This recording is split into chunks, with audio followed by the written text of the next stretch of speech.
Family and friends, you're getting it off to a good start. I like the animation. Welcome to the spring commencement ceremonies of Baylor University School of Law. It's a delight, family and friends, to have you with us this morning. We're looking forward to a ceremony that will be both a celebration and the creation, a means of creating a memory for the graduates, but also, of course, for everyone here who have supported these graduates. To get us started this morning, I'm going to call upon Samuel Reed, a member of the graduating class, to deliver the invocation. Sam.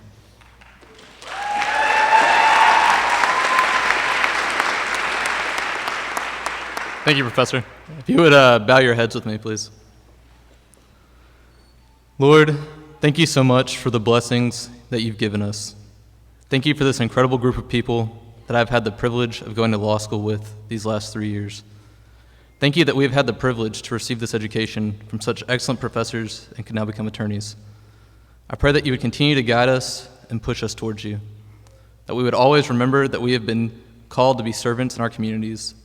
Please help us to be leaders in each of our spheres of influence that love people and push them closer to you. Lord, I pray that you would protect this group of people and help them to always turn to you in times of need. Finally, Lord, I thank you for sending your Son, Jesus Christ, to die for our sins, not because of anything we have done to deserve redemption, but out of your mercy and love. Amen. Thank you, Sam. Again, welcome to the spring commencement ceremonies of Baylor University School of Law. We are so pleased that you're with us here this morning at this important launching point for this wonderful and very large class of to-be Baylor lawyers. We always say with the term Baylor lawyer, it's with a capital B and always with a capital L, because it is not a descriptor, it's a brand. And we are so proud of each of our graduates this morning as we launch them further into life and specifically into the profession. Class, I'm speaking to you now. This auditorium is filled with your family and friends, and they are very excited to be here, as you have already heard. You are being honored today. You will receive your Juris Doctor degree. You have attained a mighty accomplishment. But as you know, you did not do it by yourself. And looking down through the dedicatory remarks that each of you submitted that are in the program, of course, a theme runs through that, and that is that you are thankful to your loved ones for having upheld and supported you during not just only these past 3 years at Baylor Law School, but throughout your education and even more importantly, throughout your life, because they have loved and supported you from the time you were born. And with that in mind, I would like the class to stand. Let's turn around and let's thank the family and friends who are here.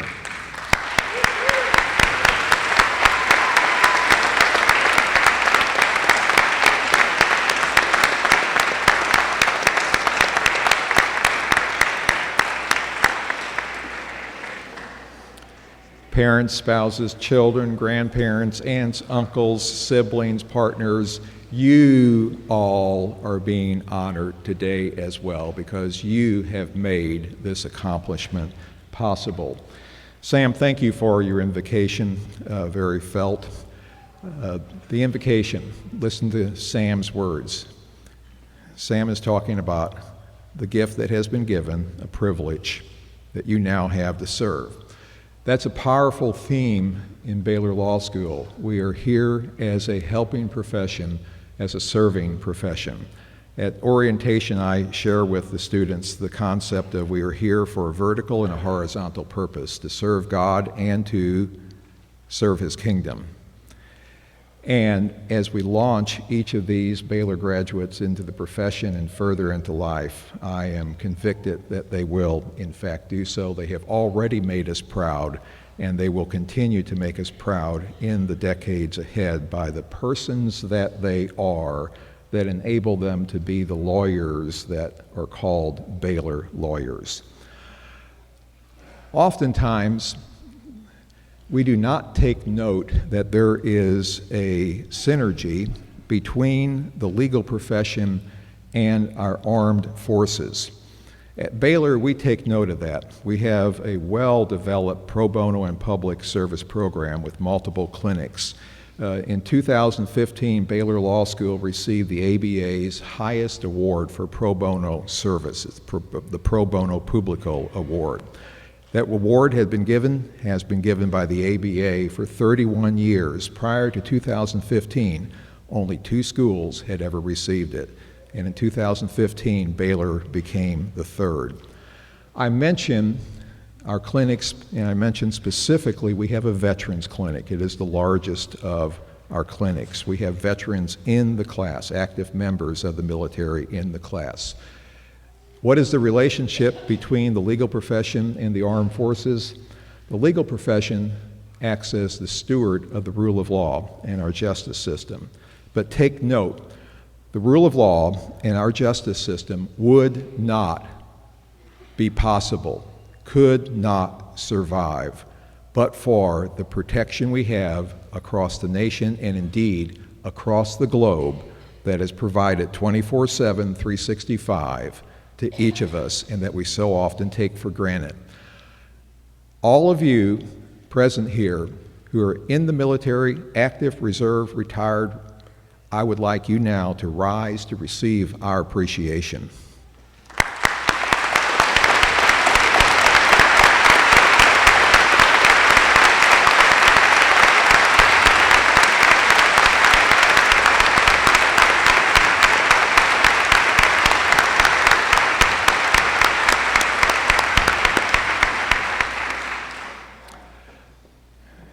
Not to use the vernacular, but you rock. You make it happen for our nation, and indeed, you make it happen for the globe. I have with me this morning a lot of my colleagues who are seated behind me, facing you. These are the folks who day after day, faculty and staff members, our team, our colleagues who make it happen for our students in the classrooms, in the courtrooms, in the corridors, in the offices, on planes as they travel to competitions, in hotels as they get ready to compete. Our students here, our graduates now, they've been through a lot. And it happens day by day because of our faculty and staff. The class has selected some of my colleagues to be a part of the ceremony in a special way, in particular to help hood the graduates. And I would like very briefly to say a few words about each of them. In their program, I'm going to keep it brief. I'm going to deal with intangibles because you have full bios in the program. But I want to call your attention to some observations that are important that we all recognize. First of all, Beth Miller.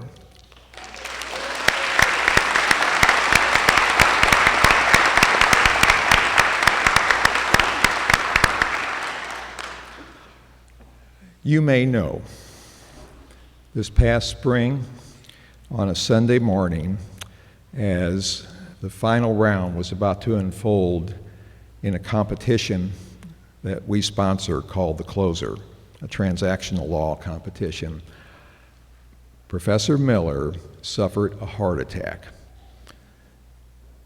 And for the next 24, 48, 72 hours, things were very much in the balance. You can see from the bio that Professor Miller is the top of the top of the top in business organizations, all manner of what we refer to as business, corporate, it's a transactional area. She's at the top of every speaker program. She writes and writes and writes. She teaches our students day by day. She does everything with absolute excellence. She was the first scorer, the high scorer on the bar exam when she took it. Beth Miller doesn't know how to do anything other than 110%. And looking back to what unfolded this spring, the phrase, "she is a 1%er," was used because of how precarious things were in the balance after she suffered the heart attack. So Beth Miller, when I hugged you this morning and I said, I'm so glad you're here, I meant it.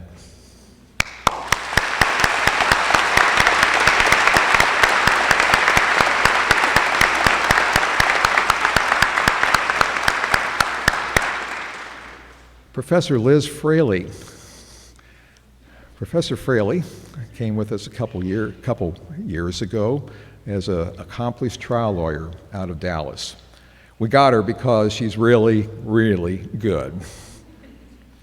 Also, though, we have some powerful role models, women role models in our program. You see them seated here, all of them on the stage. We want it, though, also as a collateral matter for our women to see a powerful female role model in the practice court program. Family and friends, have you heard about the practice court program? I so suspected. It's the grinder of the third year. We are so well known because of what we do in the advocacy curriculum. We do a whole lot more, though. Professor Fraley is in front of the classroom and in the courtroom day by day with our students, and she has already made quite an impression. In class, you have chosen well in selecting both Beth and Liz, Professor Miller and Professor Fraley.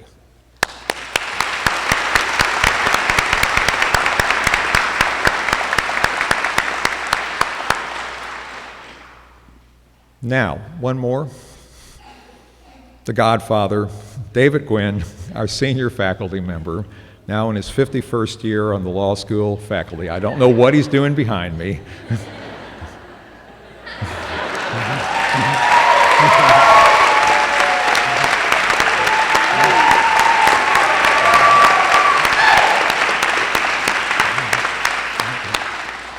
Family and friends, you get it. You just heard it.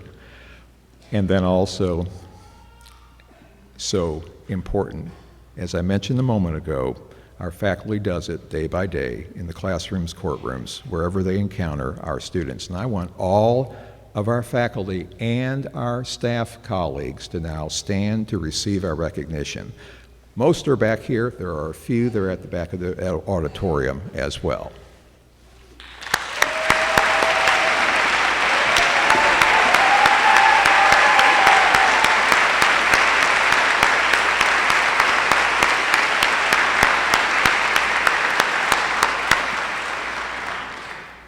Baylor Law School is great because we have one fantastic team made up of our faculty and staff members. They have an equity interest in this school. They care about it, and they demand excellence from our students and also, most important, from themselves, because you can't demand excellence from someone else unless you first achieve it. Now, with that, I would like to call upon Kyle Beckrich. He is the highest ranking student in the graduating class, and Kyle is going to share some remarks with you, some reflections on behalf of his classmates. Kyle.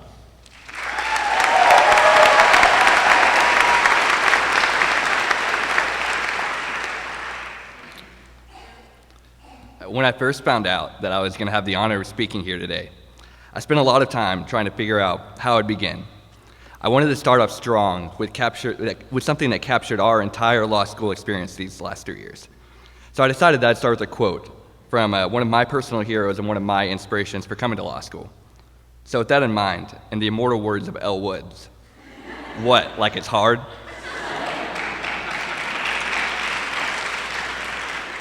In all seriousness, I'd be remiss if I didn't thank some people for their contributions to my life. First, I want to thank the faculty and staff here at Baylor. I've never seen a faculty that cares more about their students than the faculty of this school. I'd be lying to say that I always understand why the school makes us do certain things, but I never doubt that the people here have our best interest in mind. And speaking of our faculty, Professor Miller, the fight that you showed earlier this year is nothing short of remarkable, and I hope you know that you're an absolute inspiration to all of us.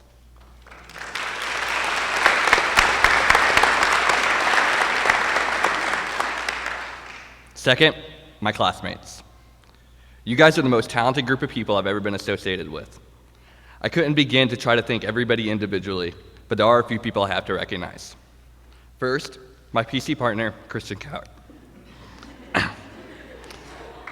We made losing look good. We about killed each other along the way, but I wouldn't want to go through that with anybody else. Second, my editorial board. Really, all I can say is that y'all were the first decision I made as EIC, and y'all were the best decision I made as EIC. Third, Scruff Squad. I think the name says it all. You guys found a way to take what could have been 3 miserable years and turn them into 3 of the best years of my life. And finally, my law dogs. Y'all are the real MVPs. I came to law school expecting to get a quality legal education, but I didn't expect to get a second family, and you guys gave me that. Finally, and most importantly, I want to thank my family, Garrett and Sarah. Y'all are the reason I'm standing up here, and I hope that I've made you all half as proud as I am of you. When I thought about what I wanted to say standing here, I tried to think back on memorable law school experiences. And for some reason, the phrase Baylor lawyer just kept popping back into my mind. That's probably because we heard Dean Teague say it about 1,000 times, and that was just at orientation. And you're probably going to hear it 1,000 more times today, so get used to that. But I really do think there is something special to that term.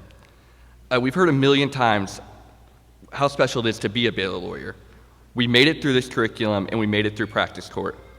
And while I don't disagree that we've accomplished something great, I don't think that that's what makes this group special. We may not want to admit it, but I don't think people outside of Baylor really understand what we go through here. I can remember over the summer talking to some friends from other law schools and telling them that I had practice court to look forward to my 3rd year. They responded their schools had mock trial too, and I'm just not quite sure those two things are the same. That's why I think being a Baylor lawyer means something more than going through practice court. I think it represents who we are and what we do when we get out. It doesn't matter if this is the best 3 years of your life or the worst 3 years of your life. You're forever going to be tied to this school, and you're always going to be tied to one another. And that's why I think we have such a unique opportunity. We have the ability to determine what it means to be a Baylor lawyer. We have the opportunity to go out into the world and collectively establish a reputation for ourselves. RG3 once said a quote about Baylor that I really like. But being a TCU grad, I obviously can't quote a Baylor football player in my graduation speech. So I decided I'd change the quote a little. The new quote is, Baylor law we are, and Baylor law we are always going to be. But now it's up to us to determine what that means. That's why I encourage all of us to take pride in this place, to take pride in one another, and to take pride in what we've done. I'm so excited to see what each of you has in store for the future. We no longer have an excuse not to be the change that we wish to see in the world. You have the training to make a difference, and the fact that you're graduating from Baylor Law School shows that you have the willpower and determination as well. So today, we should celebrate. We should celebrate what we've accomplished these last 3 years because it's remarkable. But beginning tomorrow, we have work to do. There's a world waiting on us to enter it and make change. For the rest of our lives, we are going to have the privilege of helping people who can't help themselves. And for the rest of our lives, we're going to show the world, rather than tell the world, what it means to be a Baylor lawyer. I want to end with another quote. Again, I've tampered with it, so I sure hope I'm not violating any copyright law. Unfortunately, I didn't learn much of that here. But I do think it captures what we do now that we're graduating from law school. And that quote is, raindrop, drop top, time to study for the bar nonstop.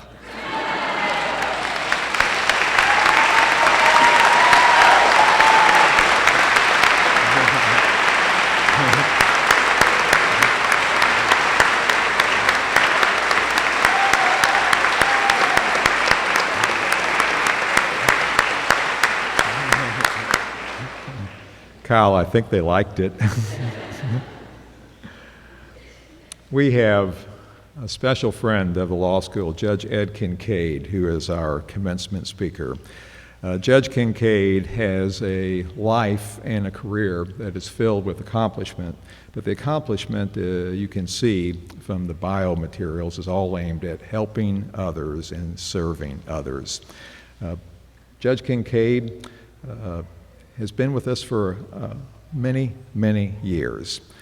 He teaches the students in the 3rd year professional responsibility course, which they're taking concurrently with practice court. Now, here's what's important. When the students are in practice court, it's hard to get their attention on anything. Judge Kincaid gets it. Judge Kincaid is perennially chosen by graduating classes to be the commencement speaker. I've lost track. It's at least 8, 9. For Judge Kincaid, the most important thing, though, is he knows that he has been chosen more often than anyone else. That's what he always emphasizes. He is a double bear, Baylor undergrad, and of course, Baylor Law. Earned his LLM from the University of Virginia, his Master's of Law. He went into practice, but at a very early age. At the age of 29, he took the bench in the county criminal courts in Dallas County. 8 months later, he was appointed to the state district court bench in Dallas. And then 7 years after that, he was placed upon the Court of Appeals, the Fifth Court of Appeals of Dallas. In 2002, President Bush elevated him to the federal district court bench. Now, what I want to tell you about Judge Kincaid beyond that is this. He loves our students. He energizes the classroom. He makes them laugh, but he uses humor to teach critical questions, to pose critical questions for each of our students as to who they are as a person and who they will be as a lawyer. And that is why they love him. They know that he's written gobs of books. They know that he has received tons of recognitions and awards, as you can see from the biography. But they love him because he is Judge Kincaid. He teaches in our Academy of the Advocate in Scotland. And in Scotland, he teaches, but more important, over the course of that 16-day program, he takes time to mentor our students, one by one, small groups, in a setting. It's beautiful, it's gorgeous, but for the judge, the importance of the setting is that it provides a little bit of respite at certain times during the day when he can take students to lunch, he can take students to dinner, and he can share some insights with them that he believes are important and that we have seen become part of their worldview. It becomes part of how they regard themselves as a person and as a lawyer. A story. You will note that he has been chair of the Baylor healthcare system. While he was chair of the Baylor healthcare system, before and after, he had a dog, Bo. Bo has now gone on. Bo was a therapy dog. Judge Kincaid, through the healthcare system, and in particular when he walked down the halls of the hospital taking Bo in and out of patient rooms, he was not known as the chair of the board. He was known as that nice man who has a wonderful dog, and that dog and that man ministered to me in my illness, in my disease, in my pain. Now that is the definition of what you call humility. Chair of the board, toss that to the side. A person who can take a dog into a patient's room and make their day a little bit better. That's what Judge Kincaid is all about. Bo is gone, but the legacy has been magnified. The Baylor healthcare system has partnered with Judge Kincaid in an organization that trains service dogs. Canine Companions for Independence. There is a beautiful multi-million-dollar new facility up in Dallas that is a training facility for service dogs. The facility is named for Judge Kincaid. I think I've said enough. You already know, class, what Judge Kincaid is all about. Family and friends, you're in for a treat. Judge Kincaid.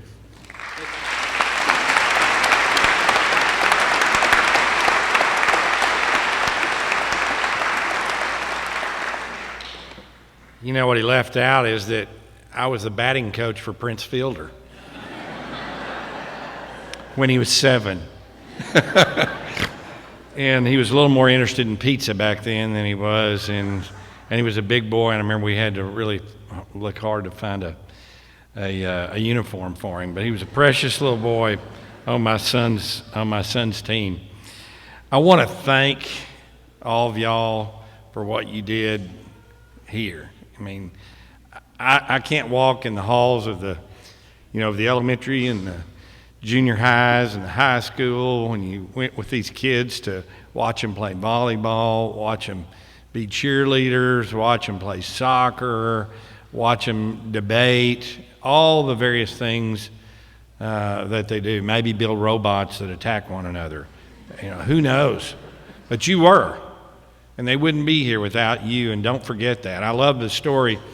My son, who graduated, and I got a chance to teach him like I did y'all, also my son-in-law, but somebody asked my son, were you on scholarship in law school? And he said, yes, I was.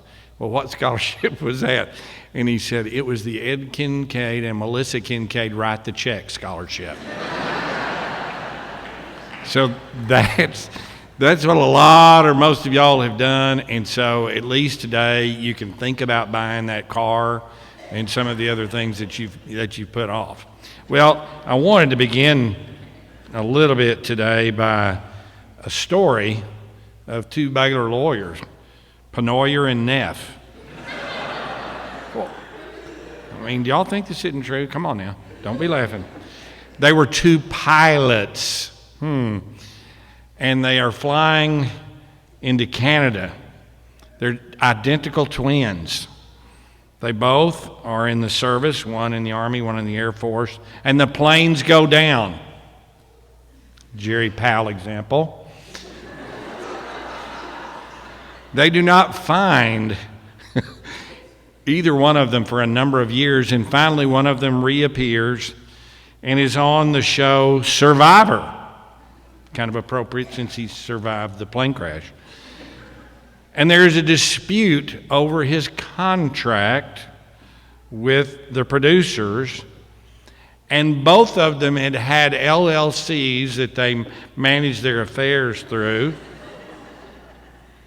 And one of them had lived in Granbury. They never find one of them, the other one. And the question is, and apparently they had switched lives at some point, and one of them had fooled the other ones. They each had fooled each other's wives and children and had lived these separate, different lives. The question becomes, did you file in probate court, county court, district court? Is this a family law problem? And is it A through double Z to try to figure that out? I just thought y'all might appreciate that today, since you've got these professors that, it touched a little bit on each of the things that they taught. But aren't you fortunate to have had the folks that you had training you to think objectively and to be who you are? I always tease you that when you came to my class, you were still day walkers, but that I promised by the time you ended my class, you would be full vampires and only be able to come out at night, because you would be full-fledged lawyers. And you do. You are. You now think differently than you did when you came to this school, and isn't that great? I'm so proud of every one of you, and I can't thank you enough for allowing me to have a small little tiny part in your lives. And I guess one of the things that makes me melancholy today is think this group will never be together again. The next time I may see some of you will be at my funeral, and it'll be hard for me to see you. Or at a wedding, or me swearing you in, or in trial, or all those. But it won't be the same group, and you won't be suffering the same indignities of carrying. And let me make a suggestion. Those of you that have those things that you take to the grocery store and you carried the books and PC, get rid of those. Maybe have a bonfire or something. Get a real briefcase. But I'm excited to be here today. I wanted to tell you a little story, and that is about Frank Adler. Frank Adler is a young man living in Florida and repairing boats, and he has his niece, Mary, who he is raising, and he knows she's different. His sister had committed suicide and left him with this child, and she said, I know you're the right one to take care of my daughter, and left him a note. So he decides when she gets old enough to go to first grade, to let her to go to normal first grade. Well, after the teacher asked her the question of 2 plus 2, and then 5 times 9, and then 1,172 times 712, and she's able to answer that, the teacher begins to realize there's something different. His mother reemerges, who had been out of his life, and decides this child needs to be in a private school, which he didn't think. He eventually places the child and just becomes frustrated.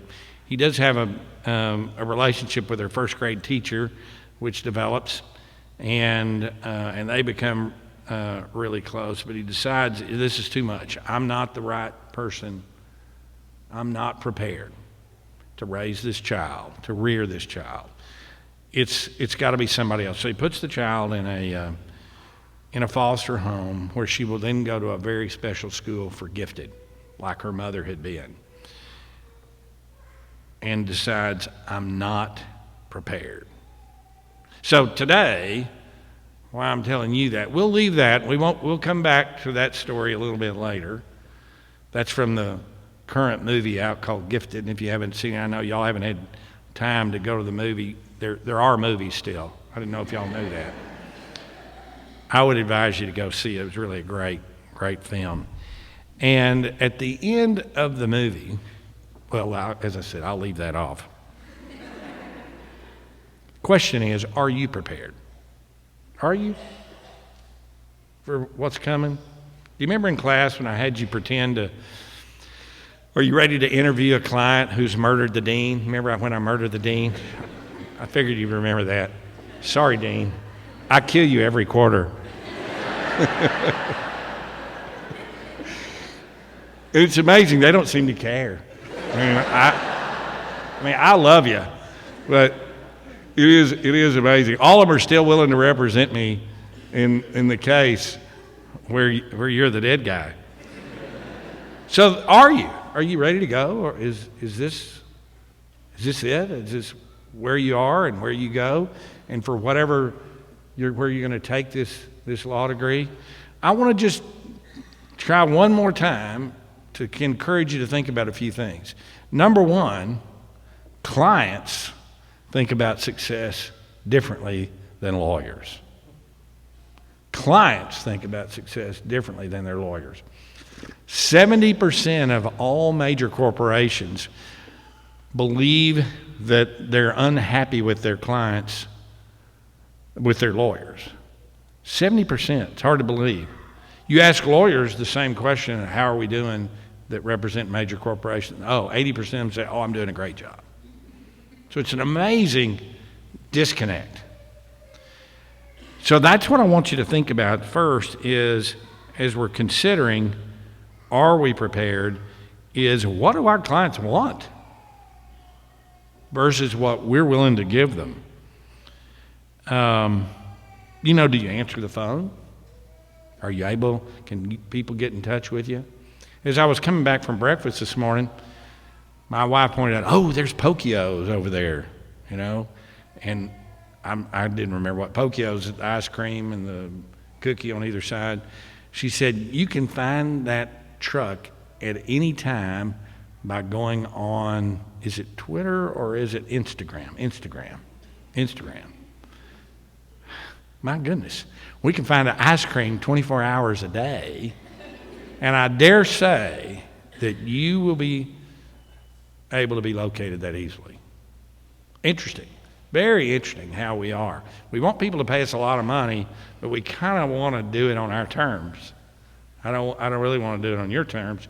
Write me a big check, then I'm going to kind of enjoy life over here, and I'll be available kind of when I want to, not really when you want me to.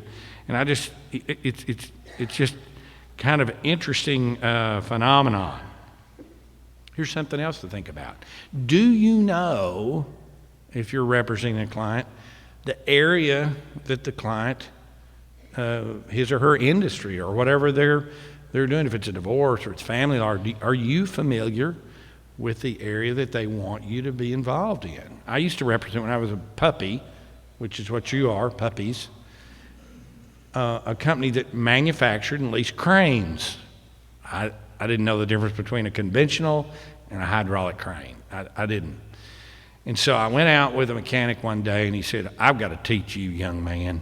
If I'm going to be the witness and you're going to ask me questions, I don't want you to look bad, and I don't want me to look bad. And I'm looking at him, and I'm thinking, you've only got one tooth. You're going to look bad. He was one of the smartest men I ever met. I remember him like it was yesterday, and I never lost a case with him. But I learned about the industry, and he appreciated and loved me and thought, here was the first lawyer they'd ever had that was willing to really learn about what their problem is. Do you know what your clients are facing? Do you know enough about them and what they're going through? Are you a good listener? Clients want, I love this one. What's wrong with your lawyer? Well, every time I talk to my lawyer, she cuts me off. He cuts me off, either one. When I get to, oh yeah, I understand, I don't need to hear any more about it.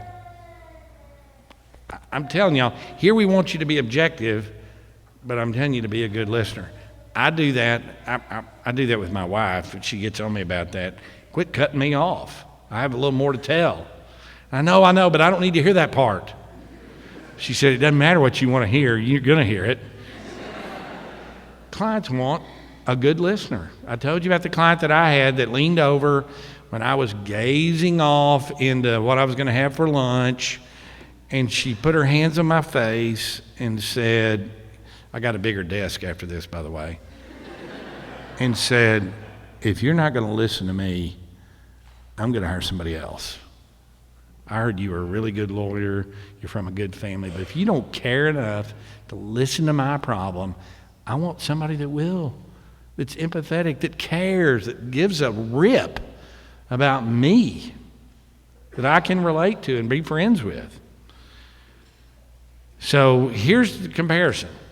We as lawyers talk about output. Well, I gave them good advice. I told them what to do. I filed it in the right place. And clients are interested in what? They're interested in output. Are you a problem solver? Did you solve my problem? Did you figure this thing out one way or the other and help me somehow get through this and make it where I could go on? So are you prepared? Well, you're prepared as young lawyers. You know how to look the law up. You know some law.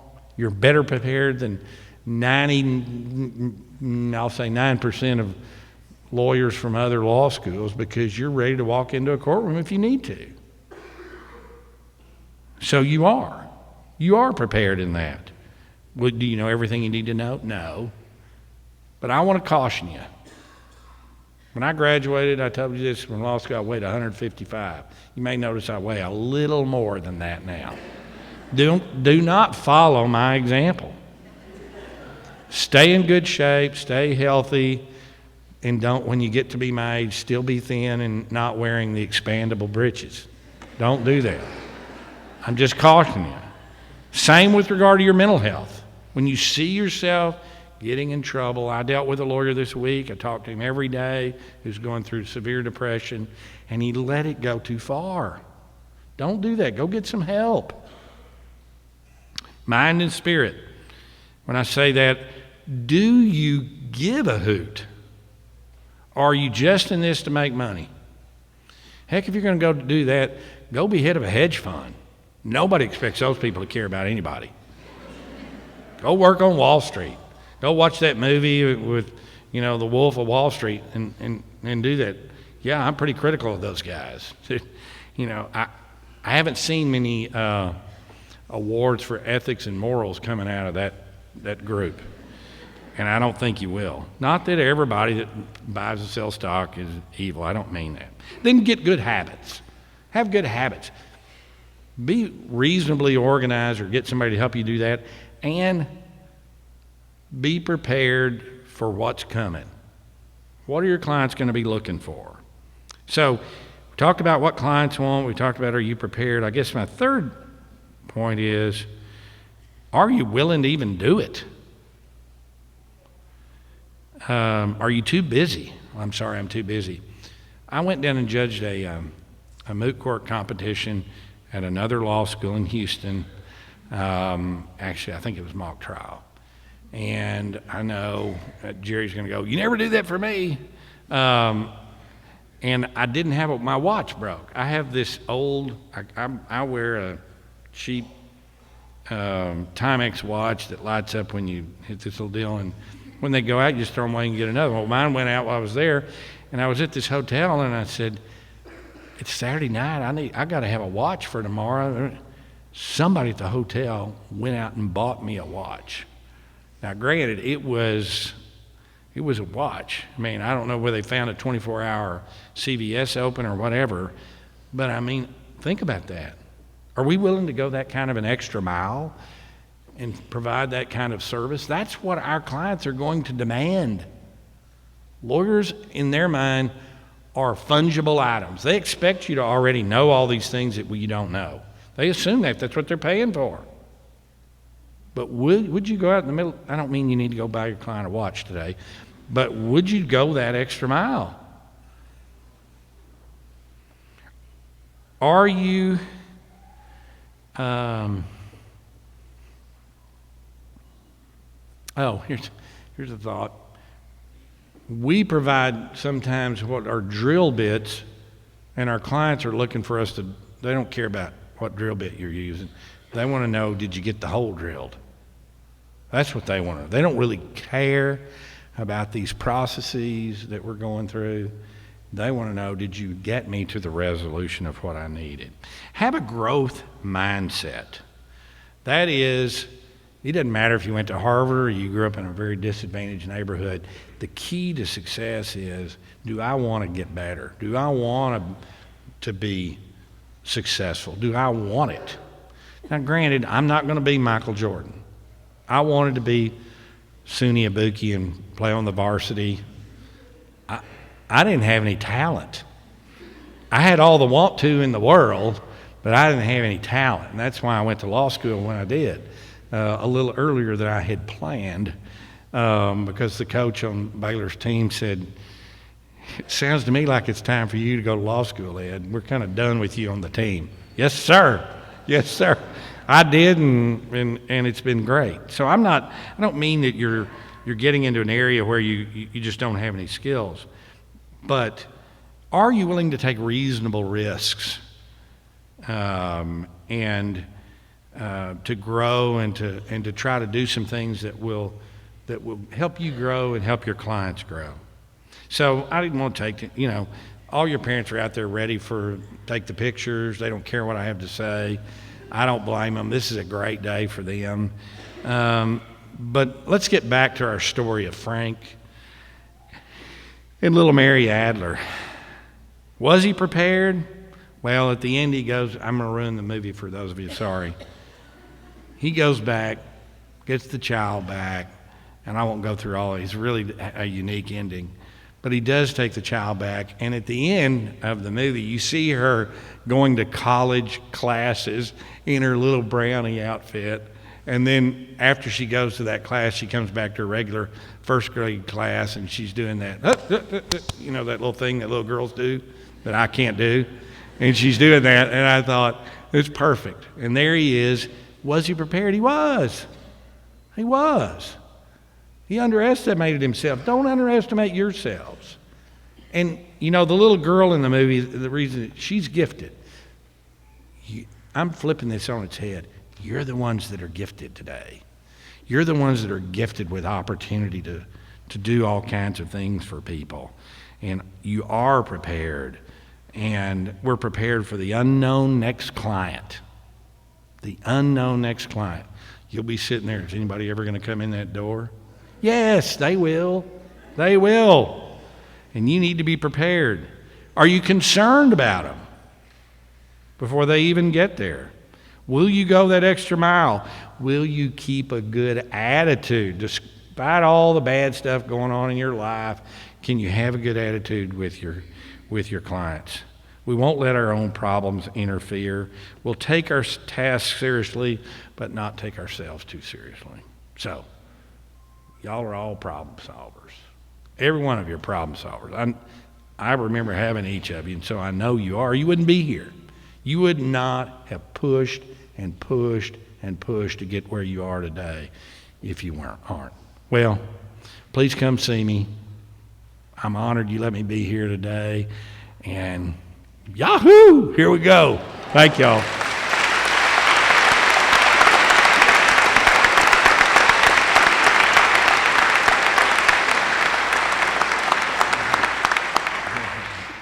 Thank you, Judge.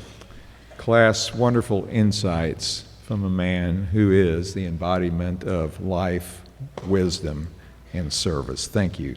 Thank you, Judge. We have the pleasure today of having with us Dr. Greg Jones. Dr. Jones is the Executive Vice President of Baylor University and serves as the Provost, or the Chief Academic Officer. Put simply, he's my boss. Dr. Jones is approaching his second year of service at Baylor. He came to Baylor University in May of last year.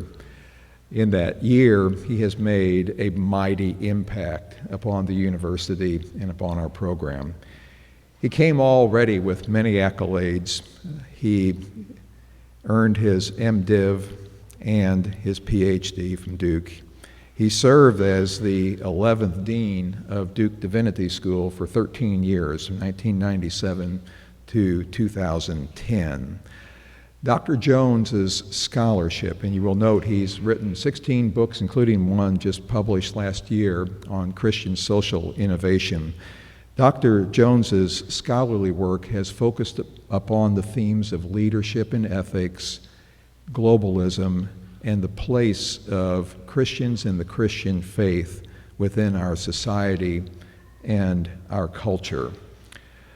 He's a man who is articulate, wise, and piercing in his insights.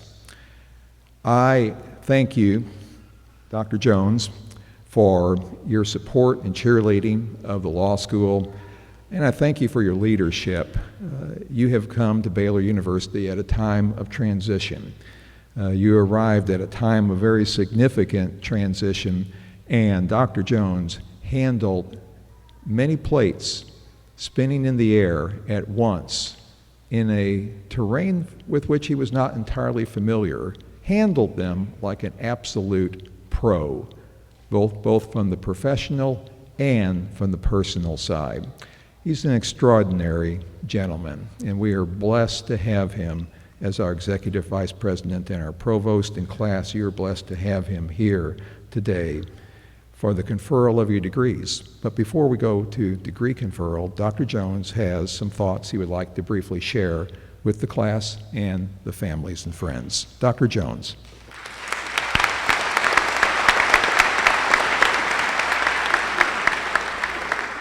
Thank you, Dean Tobin. First word is congratulations to all of you and to the families and friends that have journeyed with you on this time to get you to this day. It is a remarkable day of celebration. Congratulations to each and all of you for the hard work you have done. I've learned over the course of the year just what Baylor lawyer means, and that it's a boot camp. And so the fact that you have arrived here and are still standing or now sitting is notable.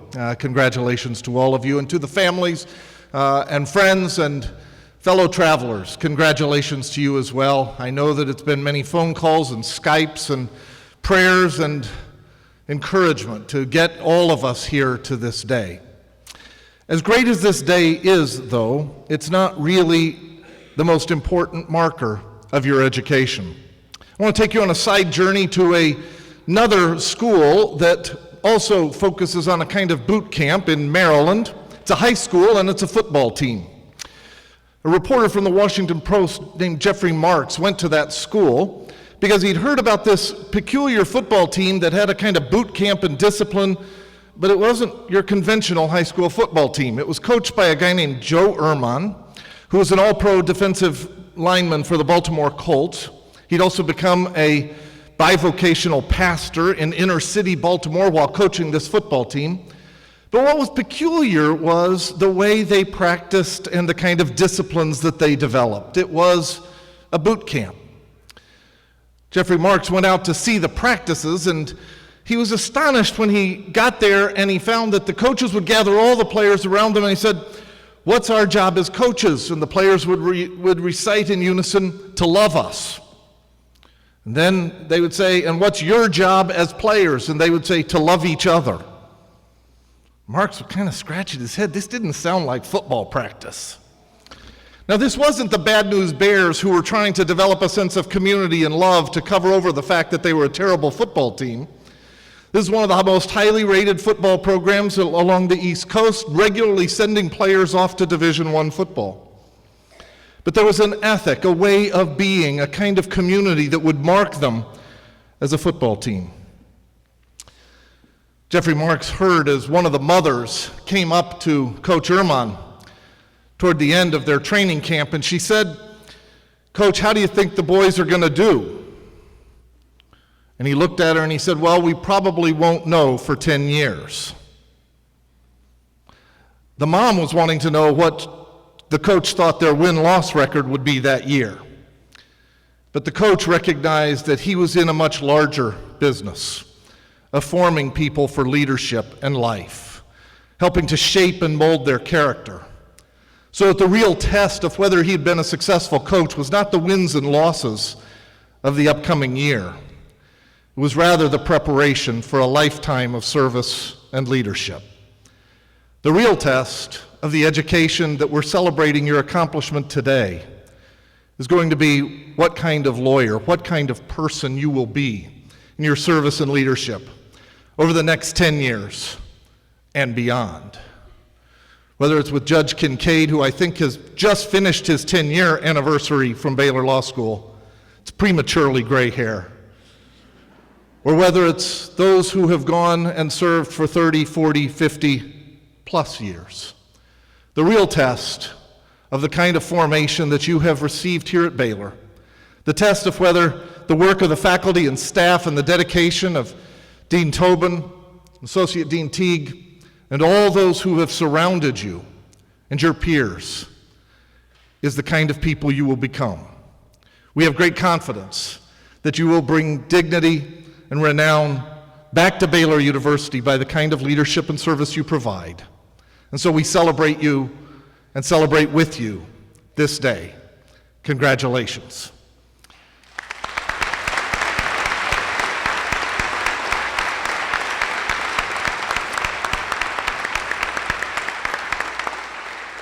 And now, based on the recognition of your accomplishments, the recommendation of the faculty of Baylor Law School and Dean Tobin, and the approval of the Baylor University Board of Regents, it is my honor and privilege to confer your degrees upon you. Congratulations.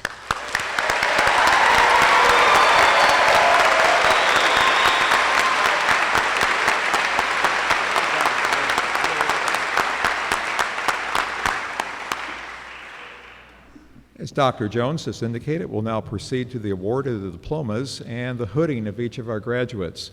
This aspect of the ceremony, central, of course, brings us to the introduction of Dean Leah Teague. Dean Teague and I have worked together side by side for 26 years, and I want to note as the students to-be graduates come forward that she spends day in, day out mentoring, counseling, giving advice, being side by side, riding alongside each of these graduates.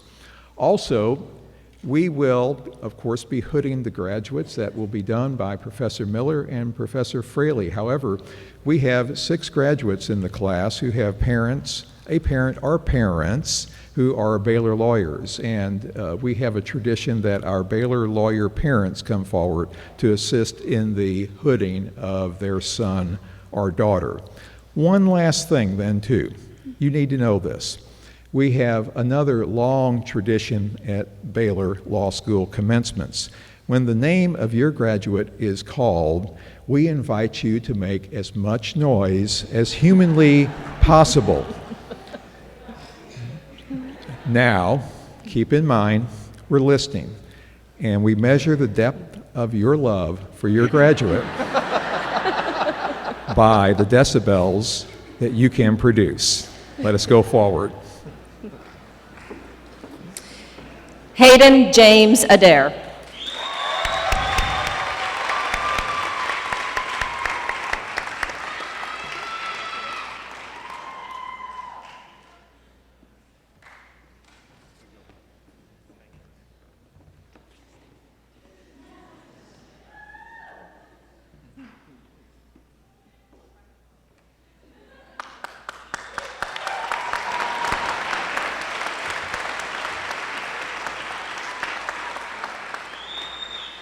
Sinijiro Ibuki.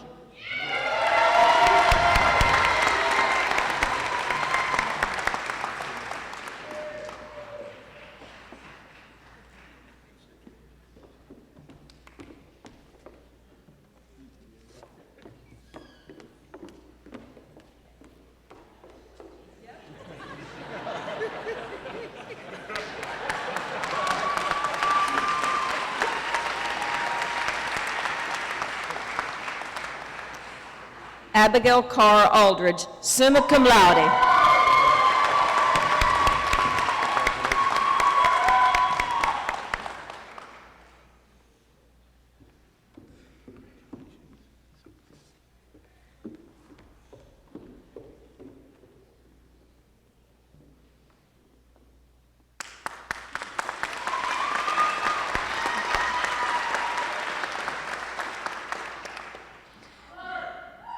Tony Lee Anderson.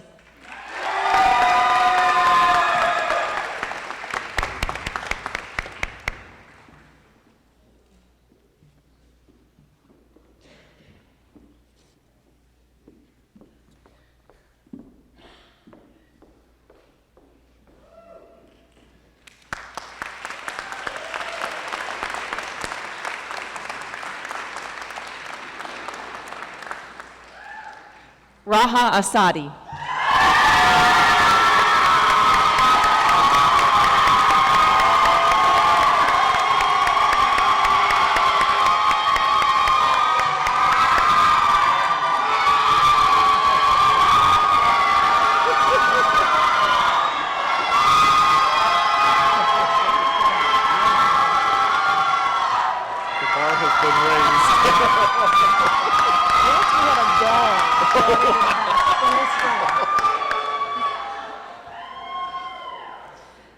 Alexis Faith Atkins, cum laude.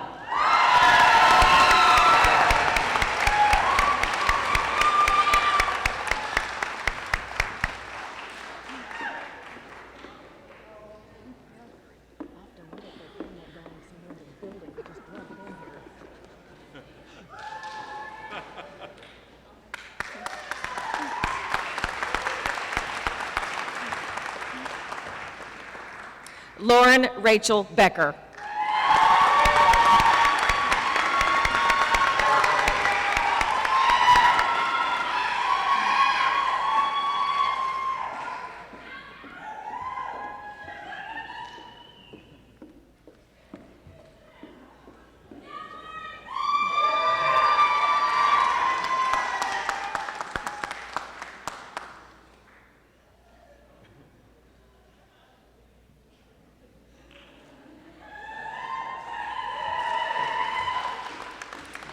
Kyle Shane Beckridge, summa cum laude, and the highest ranking student in the graduation class.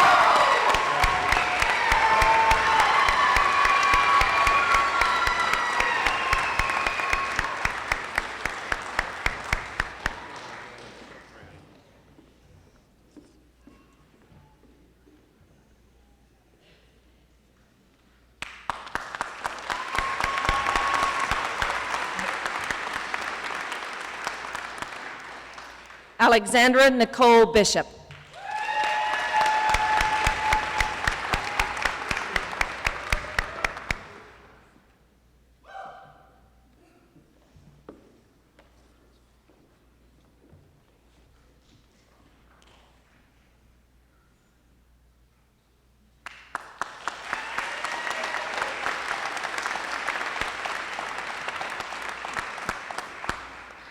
Travis Benjamin Blake.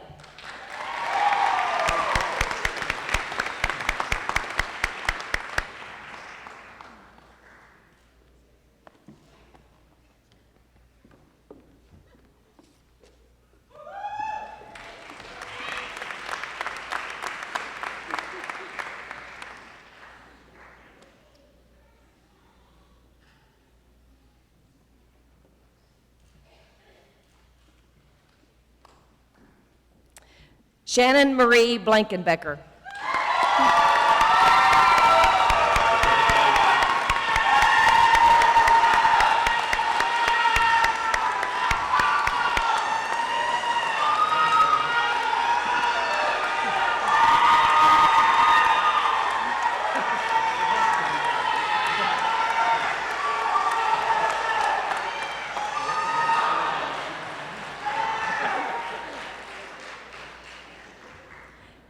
Elizabeth Brendan Blumberg.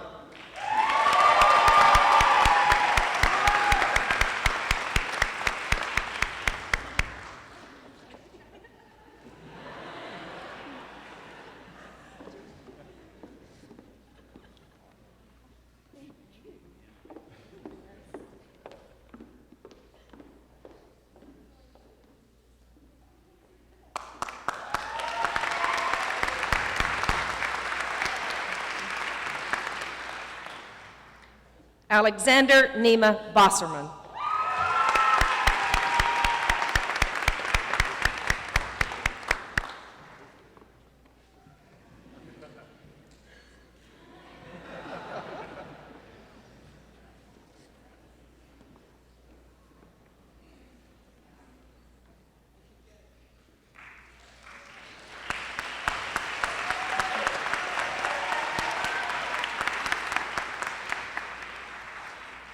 Malik Amari Bowen.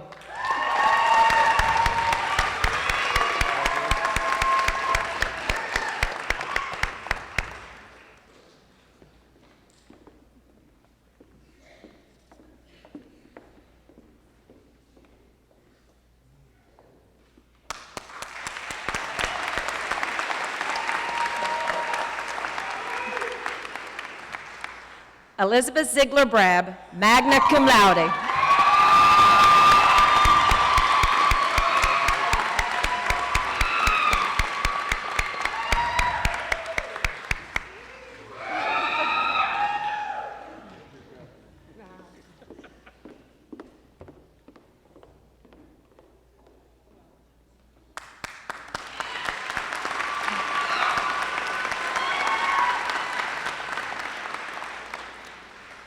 Hannah Elizabeth Brewer, magna cum laude.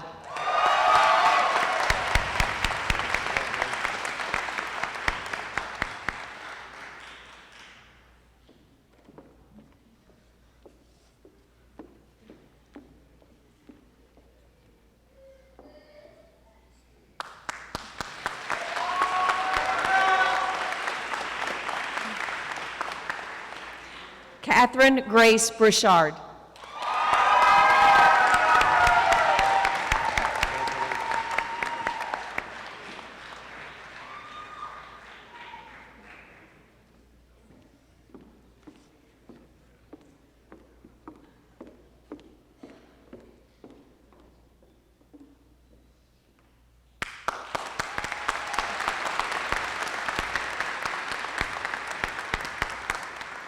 Parker Avril Burns.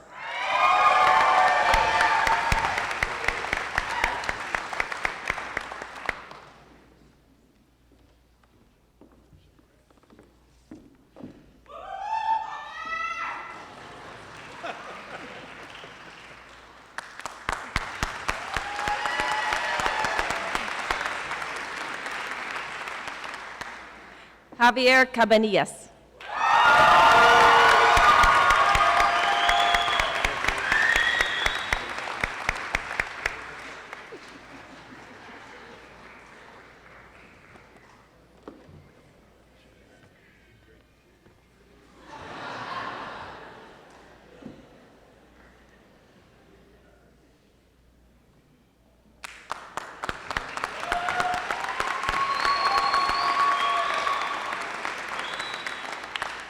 Aiden Alexander Clark.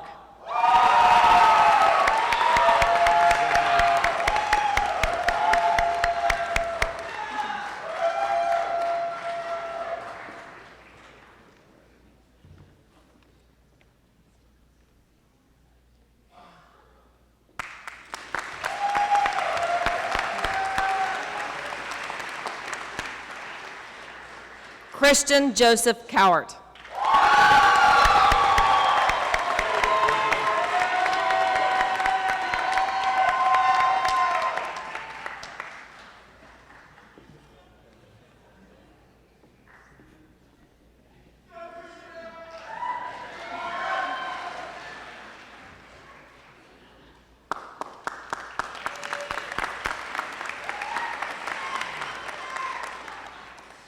Nathan Isaiah Charles Cox.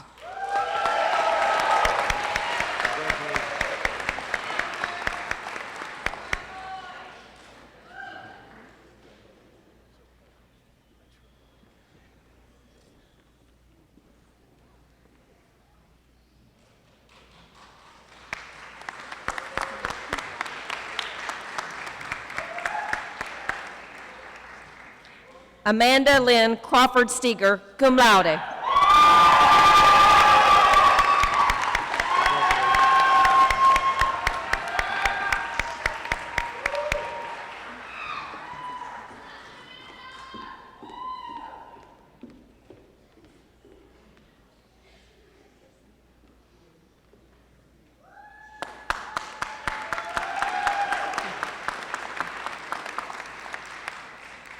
Patrick Simpson Krim.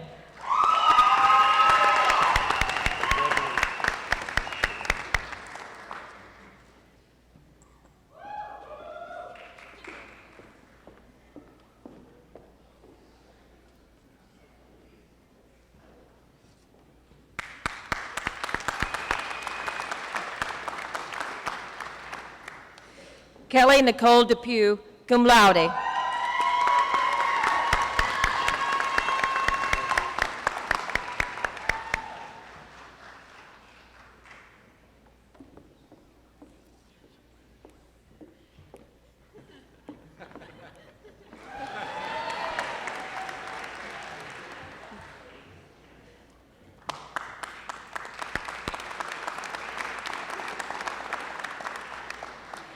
Melissa Lloyd Edge.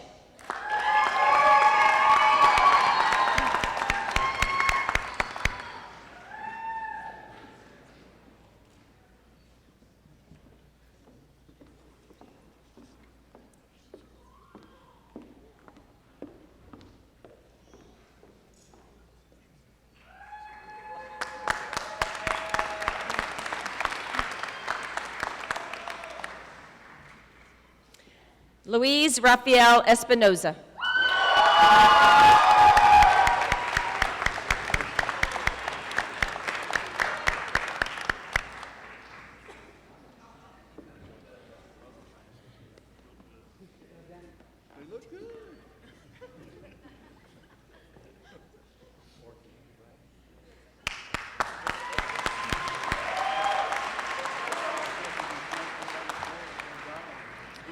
Catherine Ann Fulkerson, cum laude.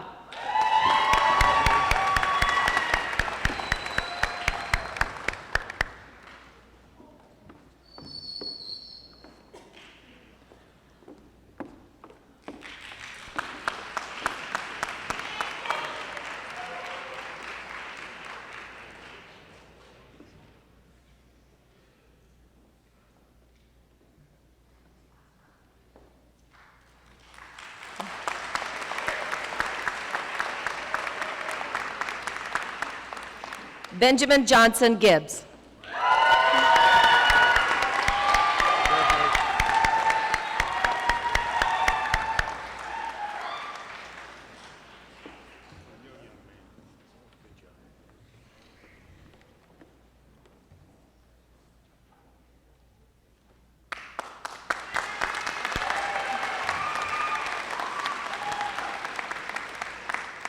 Catherine Nicole Gorley, cum laude.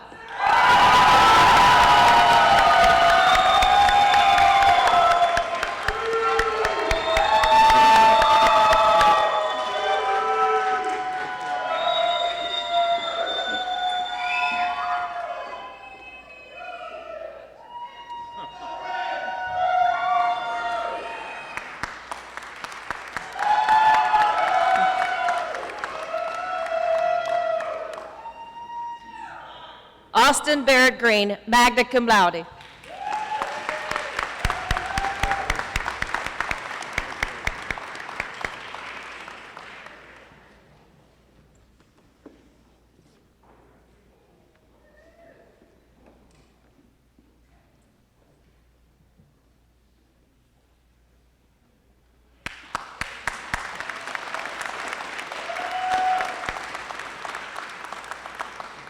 Ryan Matthew Headley.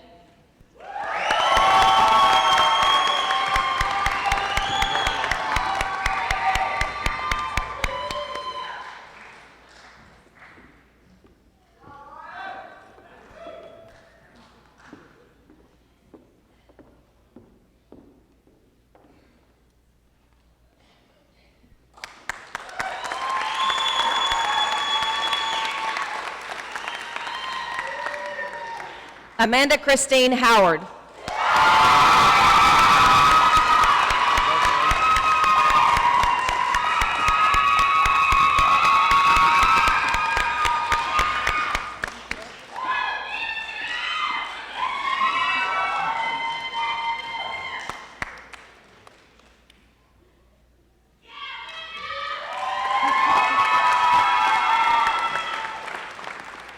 Eric James Hewlin.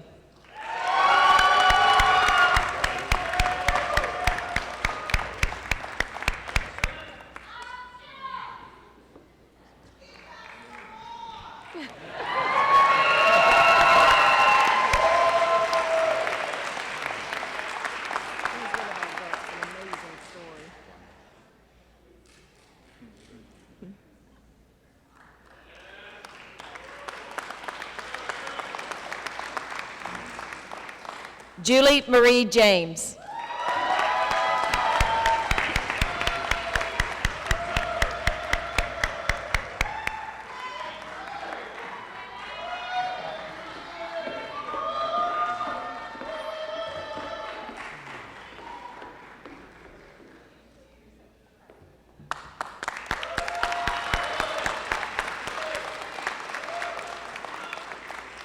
Shelby Ray Jeffcoat.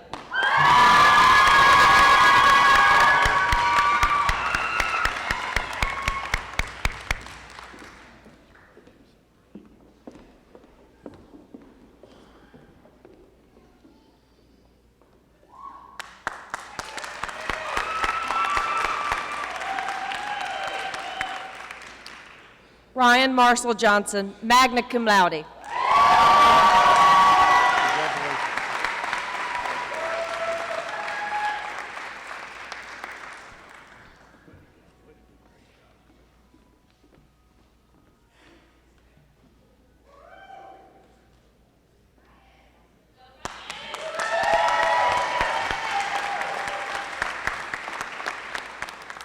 Jennings Randolph Kennedy.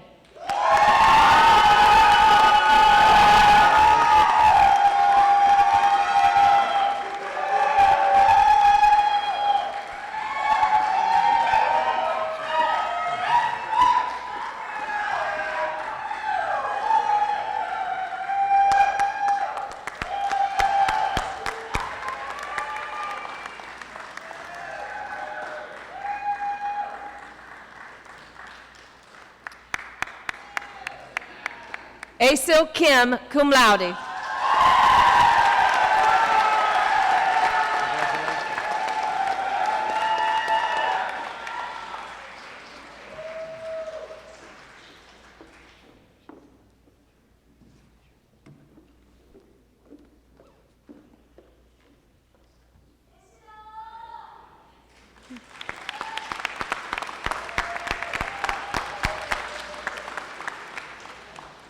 Rebecca Elaine Klein.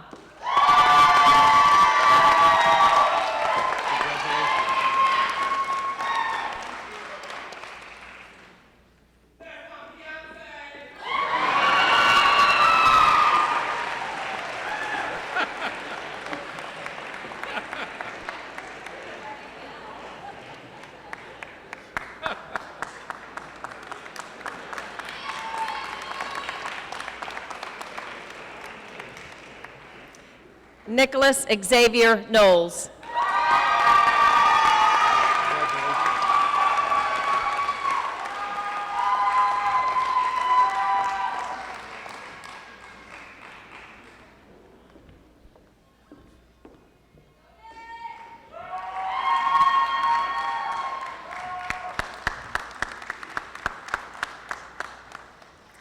Michaela Grace Larson.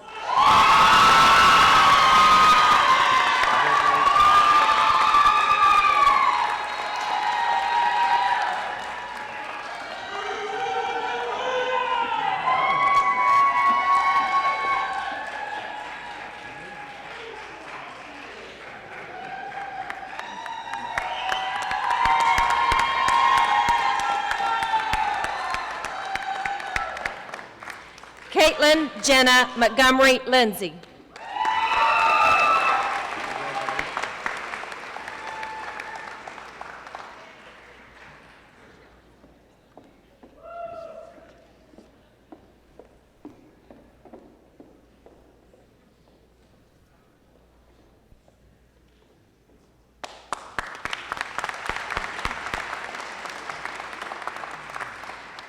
Justice McDaniel Lindsay, cum laude.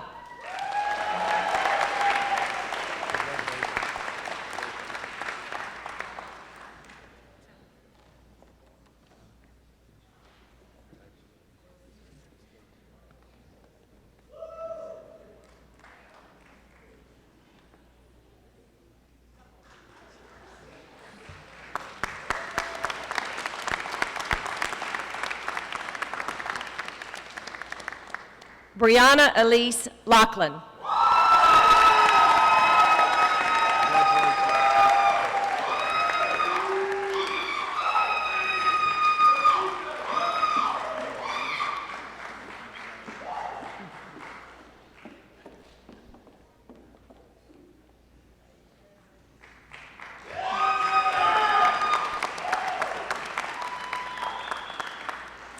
Pierce Patterson McGuire.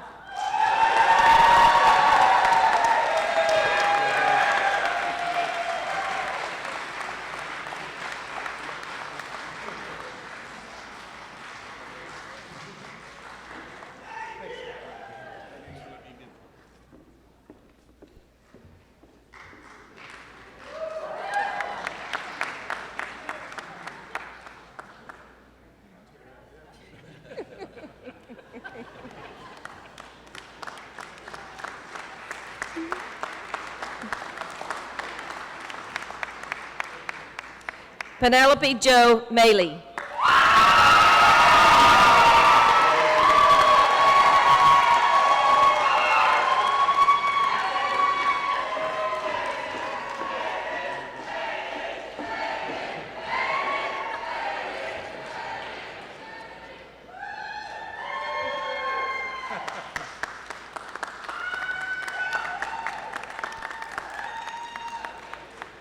Mary Caitlin McMullen.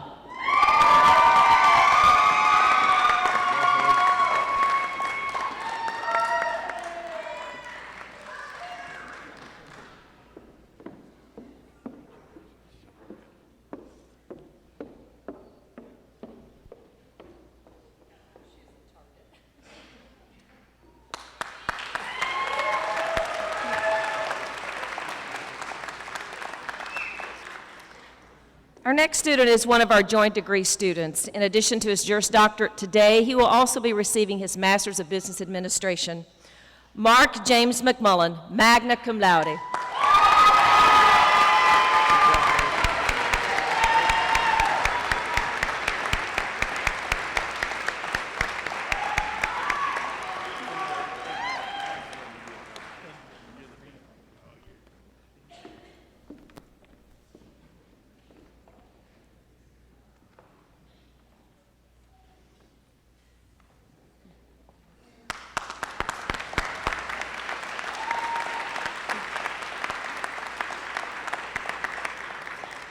Skylar Marie Moore.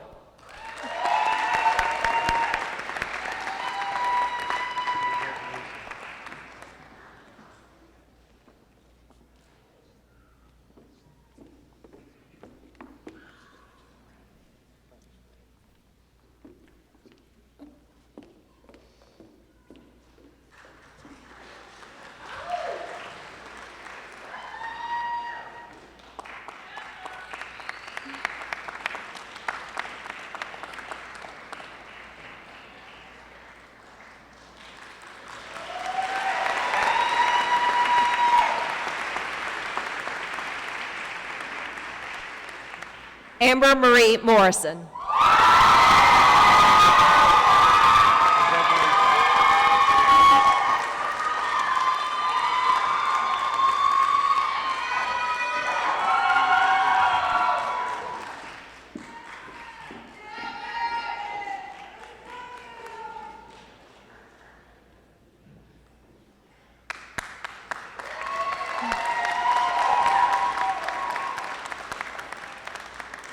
Davis George Mossmeyer III, cum laude.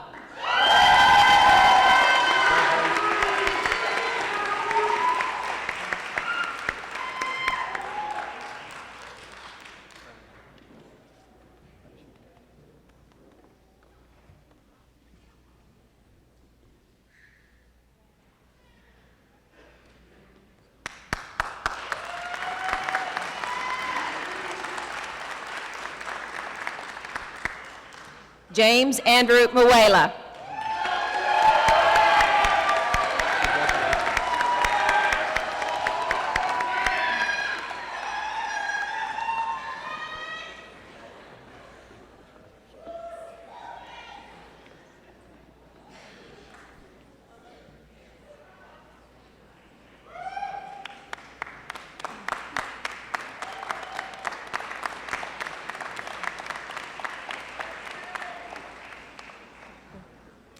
Keshav Suresh Nair.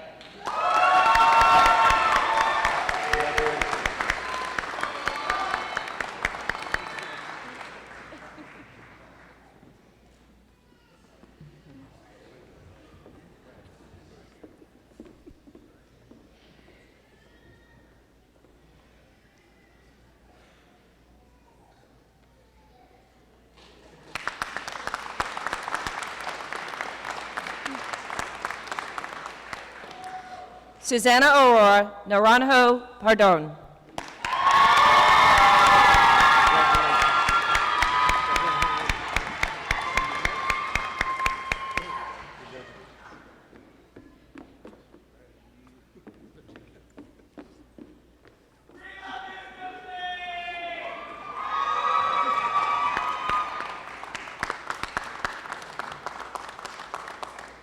Jamie Marie Oberg.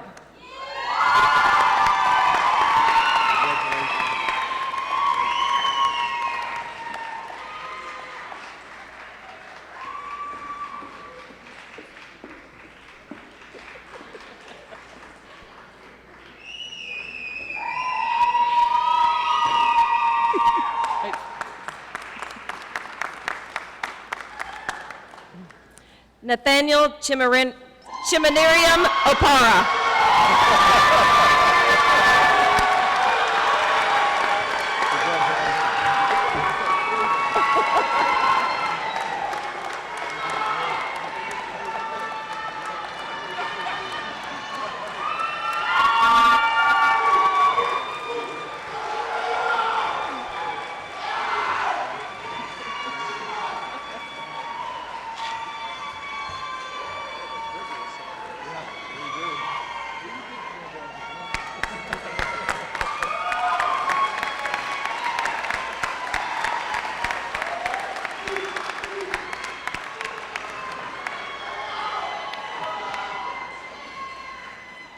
Neil Nitin Parek.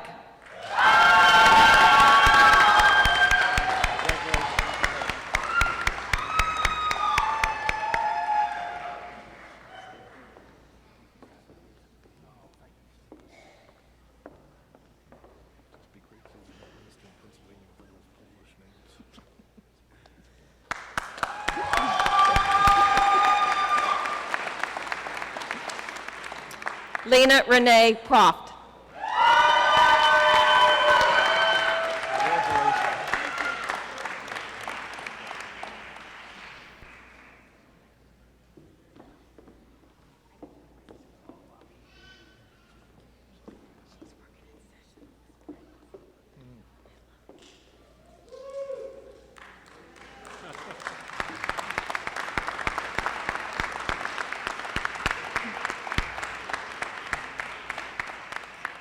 Hunter Brent Ratcliffe, cum laude.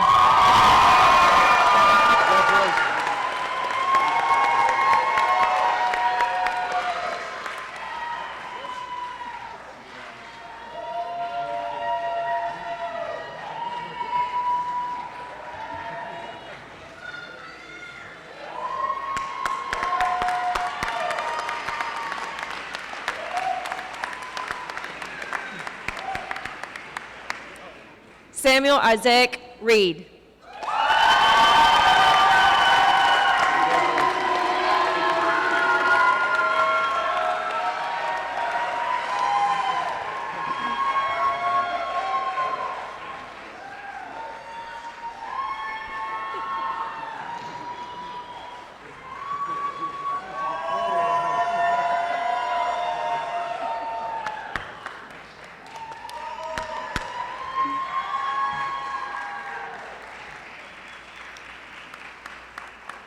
Carl John C.J. Roll.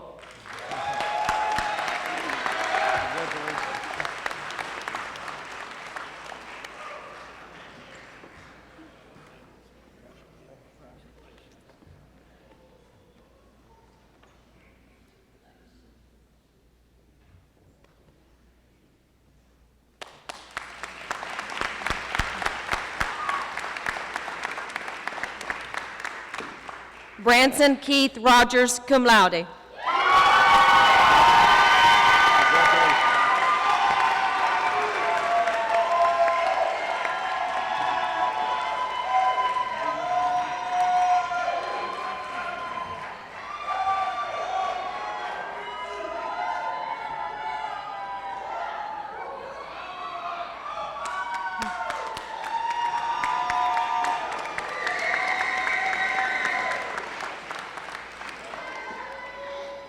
Enrique E. Rojas III.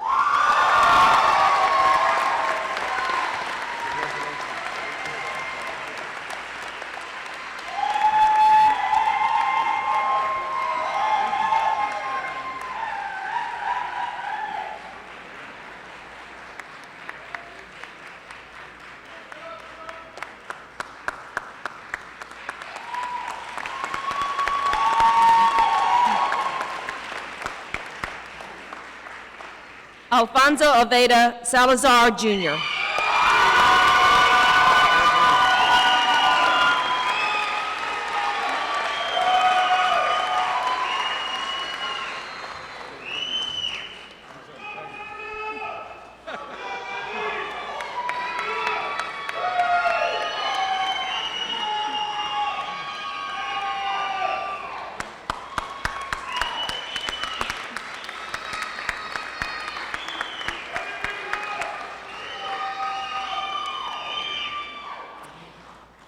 Our next graduate is also a joint degree student. She will be receiving her Master's in Divinity, as well as her Juris Doctor, Elizabeth Jane Sanford.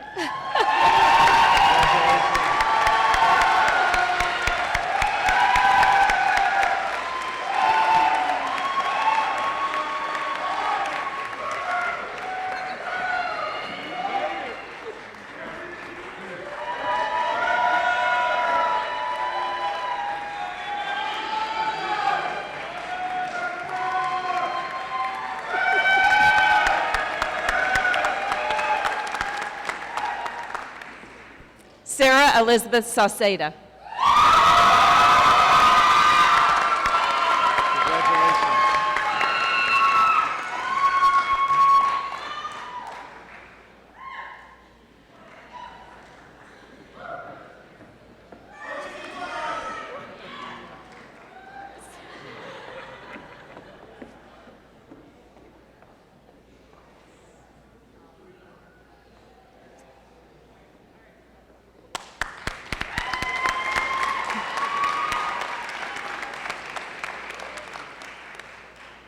Tanya Sethi.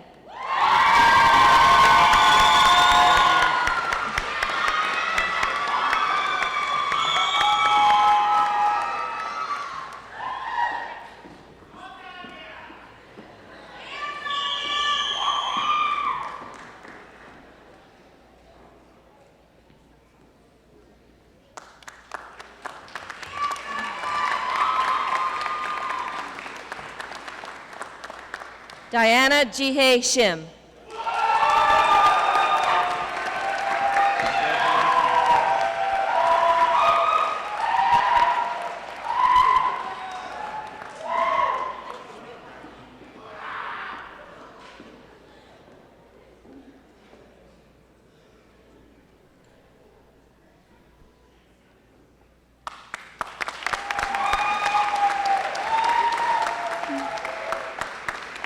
Melina Niaz Tabibian.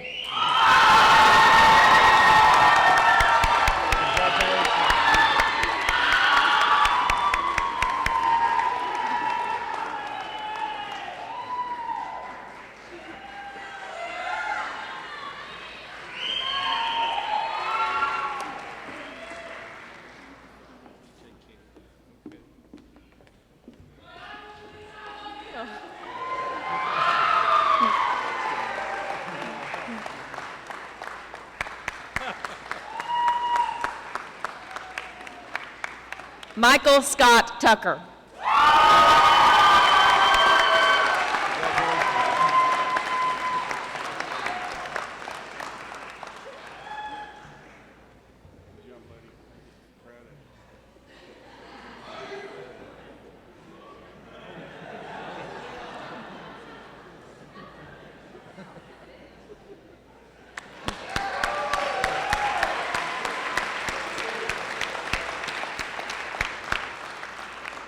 Megan Elizabeth Turner.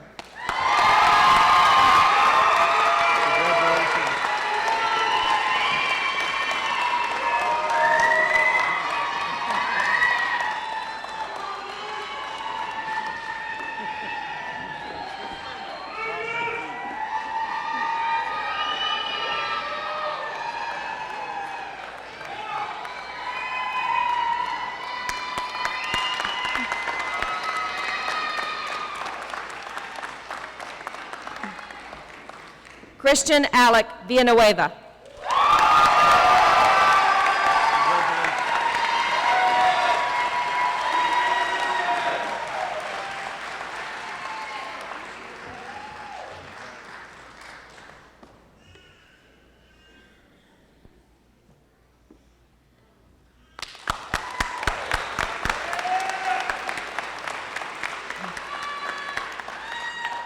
Shelby Blinn Wilson.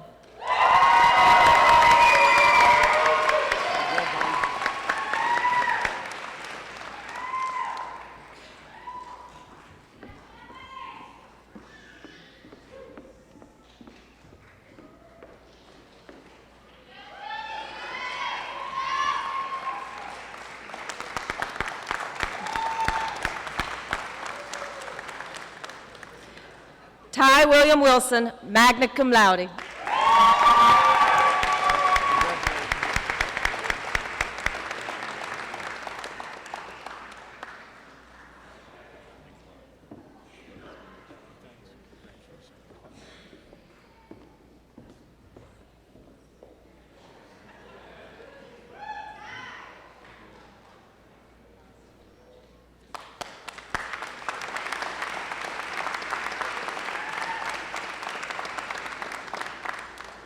Jesus Zuniga.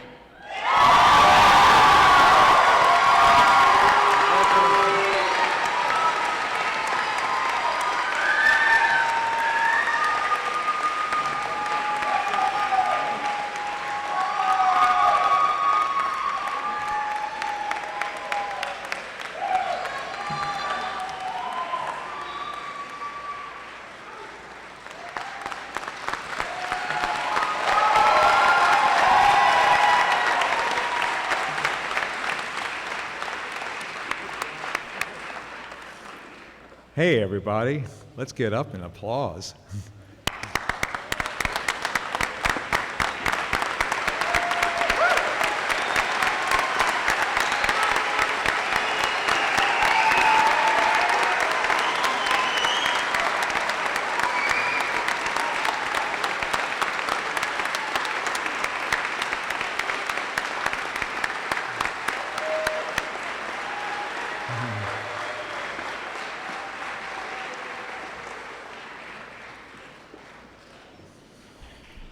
Not that we ever doubted or expected otherwise, but family and friends, you did really good on the noise.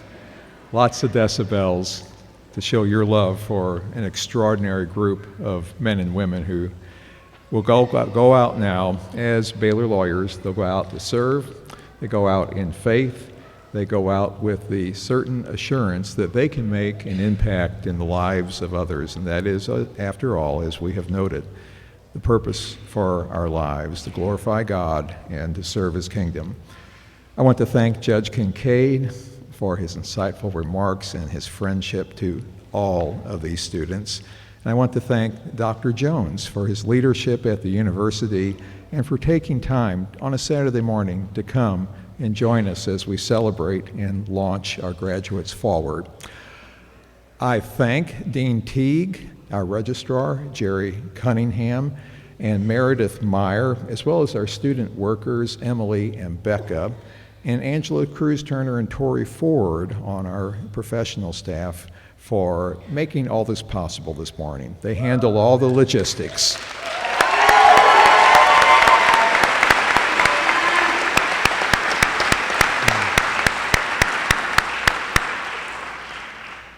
We will now adjourn briefly, and the class will go to the front steps of the hall outside, where there will be a class photo taken. Following the class photo, we will then have a reception sponsored by the Baylor Law Alumni Association at the Sheila and Walter Humphrey Law Center. The Law Center is open. The doors are open, and we want the graduates to take you, family and friends, into all the places in which they'll have stories about shedding blood and so forth. And with that, God bless you, and we are adjourned.